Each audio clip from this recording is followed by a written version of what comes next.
बुढ़िया माँ, आज इस भरी दोपहरी में अकेले बरामदे में बैठ के क्या कर रही हो? क्या बात है, तुम्हारे दिन आजकल कैसे कट रहे हैं? बस बेटा गोपाल, मेरे दिन भगवान किसी तरह अच्छे से गुजार रहे हैं रे। तू कैसा है रे बेटा?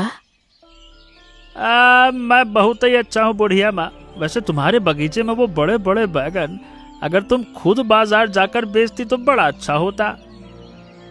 मुझ में अब पहले जैसी हिम्मत कहाँ बची है रे बेटा कि दूर बाजार में जाकर सब्जियां बेचूं। हाँ, वो तो तुमने बिल्कुल सही कहा बुढ़िया माँ। इस समय तो चारों तरफ के रास्ते भी बाढ़ के पानी से पूरी तरह से कीचड़ होकर टूट चुके हैं। सही बात है। इस घर के पीछे के बगीचे के बैंगन से ही मेरे पेट की भूख मिट जाती है रे बेटा। मैं उतने में ही खुश हूँ। बुढ़िया माँ, अब मैं तो तुम्हें खुशखबरी देने आया हूँ। बात यह है कि मेरी शादी तय हो गई है और सिर्फ 2 दिनों के भीतर घर में नई दुल्हन आ जाएगी। सच कह रहा है बेटा गोपाल। सुनकर मेरे इस बूढ़े दिल के अंदर बहुत खुशी हुई रे। ऊपर वाला तुम दोनों का भला करे। तुम्हारा आशीर्वाद सर पर लेकर मैं चलता हूँ बुढ़िया माँ। शादी के सारे काम अकेले हाथों से जल्दी जल्दी निपटाने होंगे ना। तू रास्ते से संभल कर जा बेटा।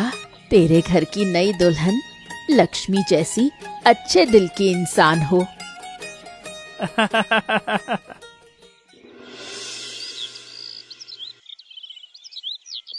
हाँ कविता, ये है हमारा छोटा सा घर। आज से ये पूरा संसार तुम्हारा है। तुम अपनी पसंद के मुताबिक सब कुछ सुंदर तरीके से सजा लो। मैं एक गरीब घर से इस परिवार में आई हूँ जी। तुम्हारे घर में मुझे ये थोड़ा सा आसरा मिला है, यही मेरे लिए बहुत बड़ी बात है। तुम बहुत अच्छे दिल की लड़की हो कविता। हमारे स्वभाव के घर में मेहनत की तकलीफ होने पर भी प्यार की कभी कोई कमी नहीं होगी। देख लेना तुम। बुढ़िया माँ, तुम आई हो। कविता, ये हमारी बूढ़ी माँ है। ये अकेले रहती हैं लेकिन हमें बहुत प्यार करती हैं और अपनी माँ की तरह संभालती हैं हमें। प्रणाम बुढ़िया माँ। आज से मैं आपको अपनी सगी माँ के रूप में ही याद रखूंगी। मैं आज से आपको माँ कहकर ही पुकारूंगी। जीती रहो बेटी कविता। तेरे इस प्यारे मुख की मीठी बातें सुनकर मेरी इस बेऔलाद छाती को जैसे ठंडक मिल गई रे। बूढ़ी अम्मा, जब आप हमारे इस घर में आई हैं तो आज दोपहर हम सब मिलकर एक साथ बैठकर खुशी खुशी भोजन करेंगे। क्यों कविता? हाँ माँ, आप घर के बरामदे में थोड़ी देर आराम से बैठिए। मैं जल्दी जल्दी हाथ चलाकर रसोई घर का सारा काम समेट लेती हूँ। गोपाल, बाहर तो तेज धूप निकली है। तुम आज जल्दी से अपना काम खत्म करके जल्दी घर के भीतर लौट आना। हाँ ठीक है कविता, मैं दोपहर से पहले ही रास्ते से वापस आ जाऊंगा। ठीक है, और लौटते समय घर के लिए अच्छा देखकर नया राशन भी खरीद कर लाऊंगा। तुम रास्ते से संभल कर जाना।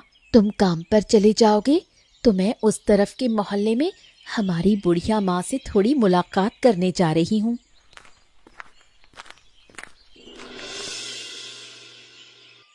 माँ, तुम इस सुबह सुबह बरामदे में बैठकर अकेले अकेले इतनी सुंदर नई चीज क्या बना रही हो? बस यही बेटी कविता, घर का बैंगन भूनकर थोड़ी मूढ़ी मिला रही हूँ रे। तू आई है, अच्छा हुआ। मेरे पास आकर बैठ। वाह माँ, तुम्हारे इस बैंगन और मूरी के मिश्रण की खुशबू तो बहुत ही लाजवाब लग रही है। तू अब वहाँ खड़ी मत रह बेटी, इस लकड़ी की चौकी पर बैठ। मैं तुझे अपने हाथों से प्यार से खिलाती हूँ। माँ, तुम्हारे इस हाथ के जादू से बैंगन और मूरी का ये मेल सचमुच बहुत स्वादिष्ट और बेहतरीन बना है। तुम लोग पसंद करते हो, इसलिए मेरा ये मामूली सा खाना इतना अच्छा लगता है बेटी। वैसे आजकल मेरा शरीर अब बिल्कुल अच्छा नहीं चल रहा है।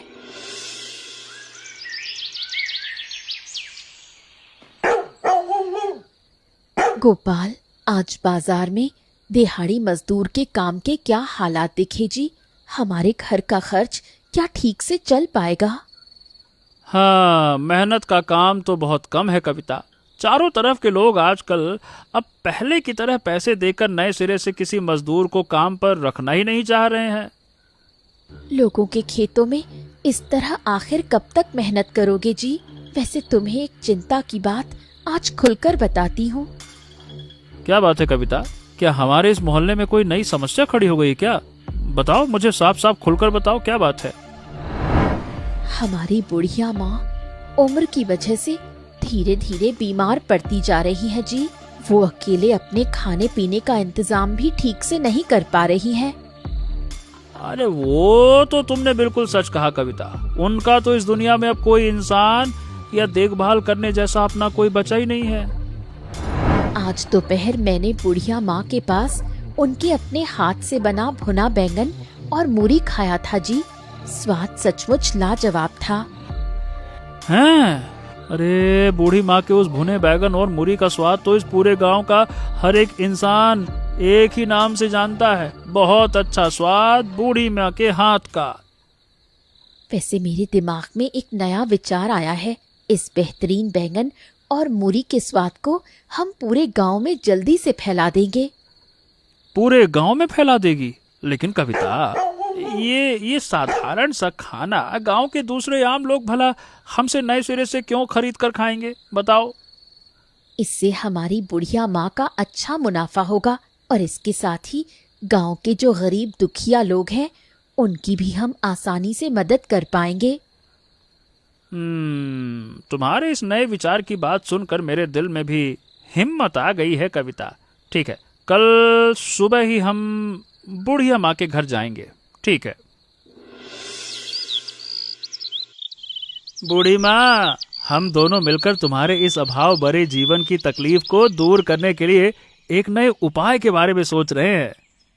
हाँ माँ, हम तुम्हारे उस खूबसूरत हाथ से बने हुए बैंगन और मूरी का व्यापार इस पूरे गांव में अच्छे से शुरू करना चाहते हैं। तुम लोग मेरे इस मामूली बैंगन और मूरी को लेकर व्यापार करना चाहते हो बेटा? मैं तो कुछ भी समझ नहीं पा रही हूँ। देखो माँ, तुम्हारे हाथ का ये स्वादिष्ट खाना ना हम गांव के चारों तरफ के बाजारों में और लोगों के घरों तक आसानी से पहुंचा देंगे। क्या कहती हो? मेरे इस बगीचे में बैंगन तो वैसे भी बहुत सारे उगते रहते हैं बेटा। तुम लोग इस बैंगन के साथ जो चाहे जल्दी से करो। हम आज शाम ही अनाथालय की तरफ छोटे छोटे बच्चों के लिए ये खाना लेकर जाएंगे माँ। तुम लोग जब इतनी अच्छी बात कर रहे हो बेटी कविता, तो फिर अब यहाँ खड़े रहकर बिल्कुल भी समय बर्बाद मत करो। बूढ़ी अम्मा, तुम फिर दोपहर के बाद बहुत सारे बड़े बड़े बैगन भूनकर सुंदर तरीके से मूरी मिलाकर अपने पास तैयार रखना। हाँ माँ, मैं और गोपाल दोनों मिलकर दोपहर के बाद ही तुम्हारे इस आंगन में सारी टोकरियाँ लेकर वापस लौट आएंगे। तुम लोग जाओ बेटा, उस अनाथालय में जाकर सबको पेट भर कर खिला दो। इससे मेरे बूढ़े दिल को बहुत अच्छा लगेगा।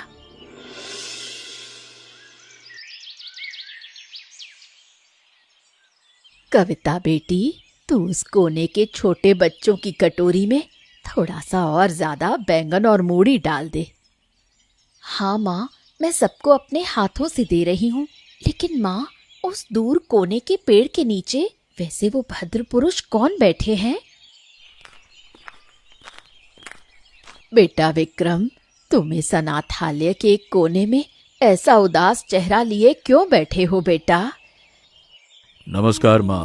मैं वैसे तो एक संभ्रांत परिवार का बेटा था, लेकिन आज मेरे इस जीवन का सब कुछ पूरी तरह से खत्म हो चुका है। तुम्हें देखकर तो लगता है कि तुम किसी बड़े घर के बेटे हो। तुम्हारे इस दुख का क्या कारण है रे?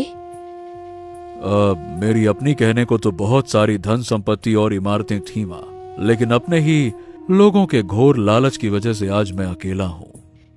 अपने ही लोग तुझे इस तरह रास्ते के बीच अकेला छोड़कर चले गए बेटा। तेरी ये तकलीफ सुनकर मेरी बूढ़ी छाती कांप रही है।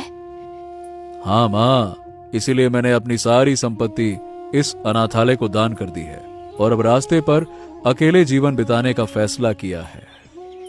तुम अकेले मत रहो बेटा विक्रम, तुम आज ही मेरे साथ मेरी झोपड़ी में चलो। अब मैं तो अकेला इंसान हूं माँ, आपके साथ उस छोटी सी गरीब की झोपड़ी में जाकर क्या मुझे सचमुच सिर छुपाने की थोड़ी सी जगह मिल जाएगी क्या? मतलब मैं गरीब इंसान हो सकती हूँ बेटा, लेकिन तुम मेरे साथ अच्छे से मेरे घर में रह सकोगे। चलो मेरे साथ।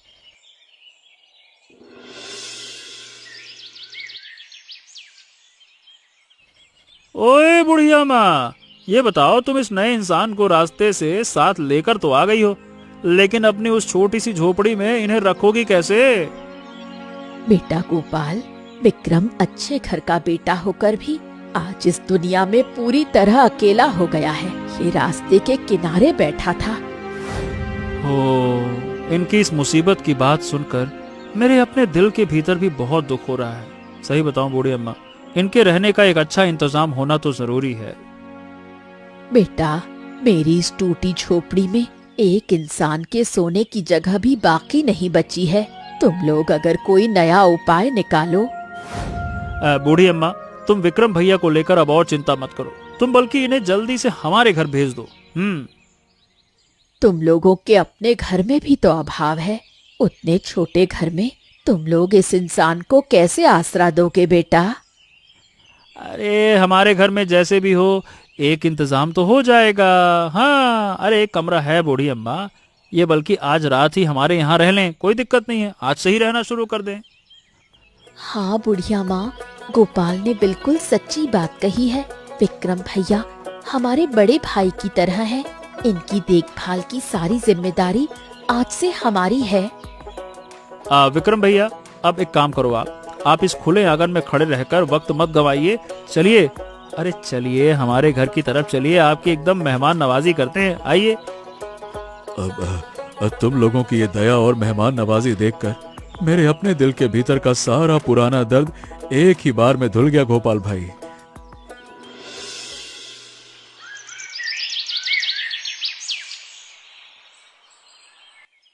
भाभी, आज सुबह सुबह बूढ़ी अम्मा के बगीचे से ये ताजे बैगन अपने हाथों से जतन करके तोड़ लाया हूं, देखिए। वाह विक्रम भैया, बैंगन देखने में तो बहुत ही लाजवाब और बढ़िया लग रहे हैं। तो इनसे आज दोपहर क्या खाना बनाऊं? आज दोपहर आप इन ताजे बैगन से ना सुंदर तरीके से एक स्वादिष्ट मसालेदार सब्जी बना डालिए ना भाभी, मजा आ जाए। अच्छा ठीक है विक्रम भैया, मैं अभी चूल्हा जलाकर गरम चावल और इस बैंगन की मसालेदार सब्जी मन लगाकर पका लेती हूँ।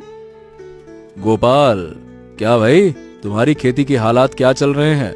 शरीर से थकान लग रही है तुम्हें, हैं? सब ठीक तो है? अरे क्या बताओ विक्रम भैया, दूसरों की जमीन पर इस तरह दिन रात एक करके कड़ी धूप में काम करके किसी तरह से दिन काट रहा हूँ।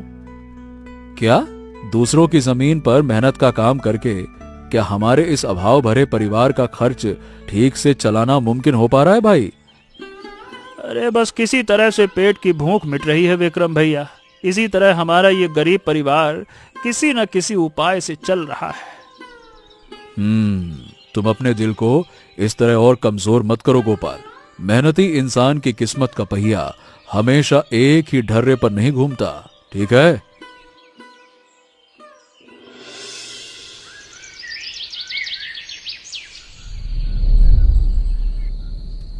गोपाल, ये लो मेरे पास रखी हुई थोड़ी सी जमा पूंजी के पैसे हैं, तुम इन पैसों को अपने पास सावधानी से रखो। अरे ये क्या कर रहे हैं विक्रम भैया? आप हमारे घर में मेहमान बनकर आए हैं, आपके इस मेहनत के पैसे मैं किसी भी हाल में नहीं ले पाऊंगा, ना ना, बिल्कुल ना। अरे अरे अरे अरे, मैं मेहमान हूँ, तुम्हारे घर का सदस्य नहीं हूँ क्या? क्या बात करते हो? मैं तो तुम्हें अपना भाई मानता हूँ। है, अब एक काम करो, मैं हमेशा के लिए यही हूँ, तो फिर अब से ये हमारा एक संयुक्त परिवार हुआ ना, मेहमान नवाजी कहाँ से आ गई? विक्रम भैया, गोपाल ने बिल्कुल सही बात कही है। हमारे परिवार में चाहे जितना भी अभाव रहे, हम मेहमान के पैसों को छूकर भी नहीं देखेंगे। तुम मेरी बात सुनो भाभी, अपने परिवार की तरक्की के लिए इस पैसे को काम में लगाने से कोई पाप नहीं होता है। हाँ। अरे लेकिन विक्रम भैया, अचानक इतने सारे पैसे अपने हाथ में लेने से मेरे मेरे दिल के भीतर न जाने कैसा अजीब सा लग रहा है। मेरा अपना कहने को तो इस दुनिया में अब कोई इंसान बचा ही नहीं है गोपाल। अपने परिवार के लिए क्या मैं इतना भी नहीं करूंगा क्या? विक्रम भैया की ये बातें टालना मुश्किल है गोपाल। ये जब इतना जोर दे रहे हैं तो तुम पैसे रख लो। अच्छा ठीक है विक्रम भैया, आपकी इस भलाई की बात को मैं अपनी जिंदगी के आखिरी दिन तक अपने दिल में संभाल कर रखूंगा, कोई दिक्कत की बात नहीं। हाँ, तुम इन पैसों को अपने नए काम में लगाओ गोपाल, और मैं कल सुबह एक दूसरा अच्छा इंतजाम करूंगा, तुम साथ रहना, ठीक है?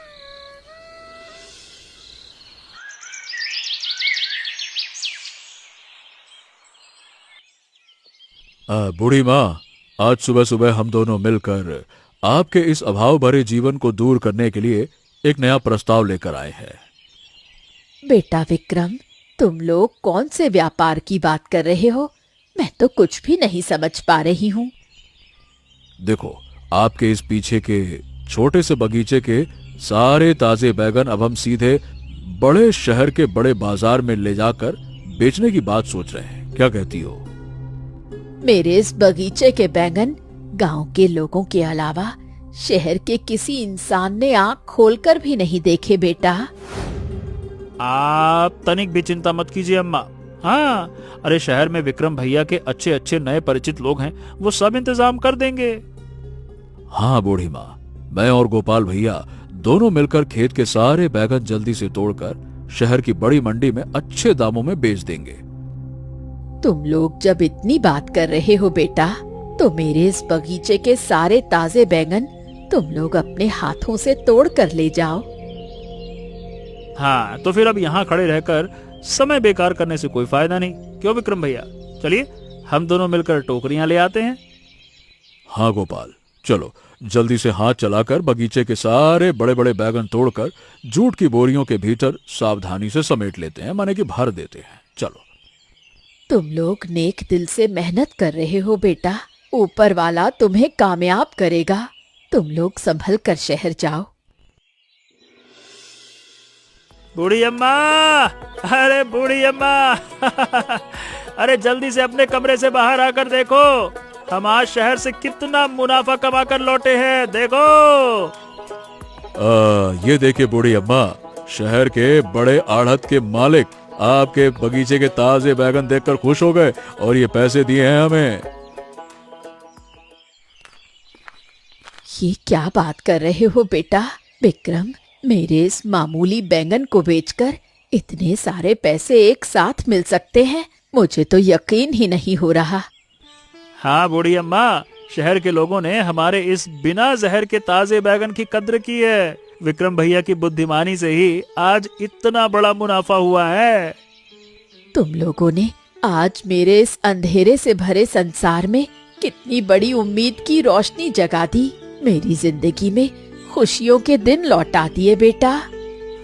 ऐसी बात मुंह पर मत लाइए अम्मा, ये पैसा तो आपके अपने बगीचे की मिट्टी की पैदावार और आपकी मेहनत की सही कीमत है। हाँ, और नहीं तो क्या।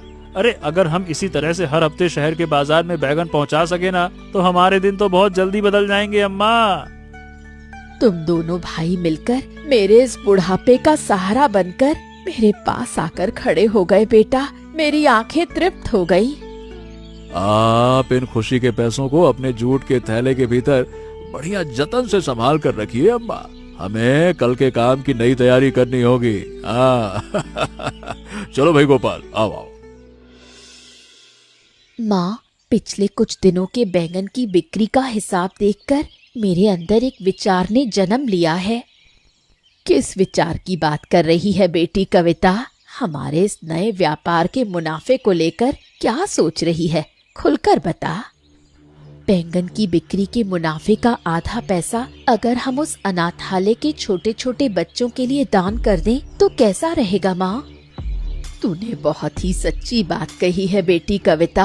अगर हमारा धन किसी के काम आ सके तभी तो जिंदगी की असली सार्थकता है। हाँ माँ, अनाथालय के बेसहारा बच्चों को अगर हम अच्छा खाना खिला सके तो भगवान की कृपा हम पर हमेशा बनी रहेगी। भाभी, आप दोनों के इस दयालु दिल की सोच को सुनकर मेरे भीतर का सारा पुराना दर्द एक ही बार में धुल गया। विक्रम भैया, आप कब आए? हमारी इस बात पर आपको कोई एतराज तो नहीं है भाई? एक अंश भी ऐतराज नहीं है भाभी। बेसहारा और गरीब दुखिया लोगों को अपनी हैसियत के मुताबिक दान करने से दिल के भीतर एक अनोखी शांति मिलती है। बेटा विक्रम ने जब इस काम में अपनी मंजूरी दे दी बेटी कविता, तो फिर अब देर न करके कल ही हम अनाथालय पैसे भिजवाएंगे। हाँ माँ, कल सुबह ही अनाथालय में हम ये पैसे जमा करवा देंगे।